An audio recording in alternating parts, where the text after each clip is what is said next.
Hello বন্ধুরা, আবার এসে গেছি ঘরে বাইরে ব্লগ থেকে। আমি প্রিয়াঙ্কা আরেকটা রেসিপি নিয়ে আজকে নিয়ে এসেছি, ধোকার ডালনা। তো চলুন দেখে নিই কীভাবে ধোকাটা করব।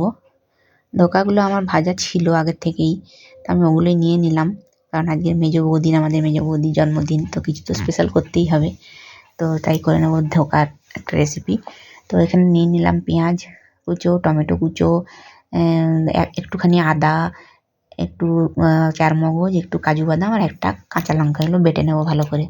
তারপর এখানে কড়াতে আমি তেলের মধ্যে জিরে ফোড়ন আর গরম মশলা ফোড়ন দিয়ে ওই বাটাটা তেলের মধ্যে কড়ার মধ্যে দিয়ে দিলাম হলুদ গুঁড়ো, কাশ্মীরি লঙ্কার গুঁড়ো, জিরে গুঁড়ো আর ধনে গুঁড়ো, সব অল্প অল্প করে, আর স্বাদ মতন নুন আর মিষ্টি দিয়ে আমি এটাকে ভালো করে কষিয়ে নেব। কষিয়ে নিয়ে এটা ভালো করে নুন মিষ্টিটা পরিমাণ মতন সব কিছু আপনারা পরিমাণ মতন দেবেন, আপনাদের পরিমাপ, আপনাদের যতটা কোয়ান্টিটিটা যেমন হবে, ধরুন বড়াটার কোয়ান্টিটি যেমন হবে ওরকমভাবে দেবেন। দেখুন আমার মশলাটা কষানো হয়ে গেছে, কী সুন্দর রঙ এসছে।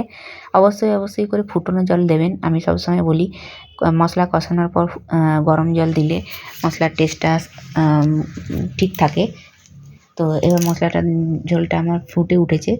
তো ঝোলটা ফুটে ওঠাতে আমি বড়াগুলো সব ছেড়ে দিলাম, বড়াগুলো ঝোলের মধ্যে সব দিয়ে দিলাম, দিয়ে ভালো করে ফুটিয়ে গরম মশলা ওপর থেকে ছড়িয়ে নামিয়ে নেব।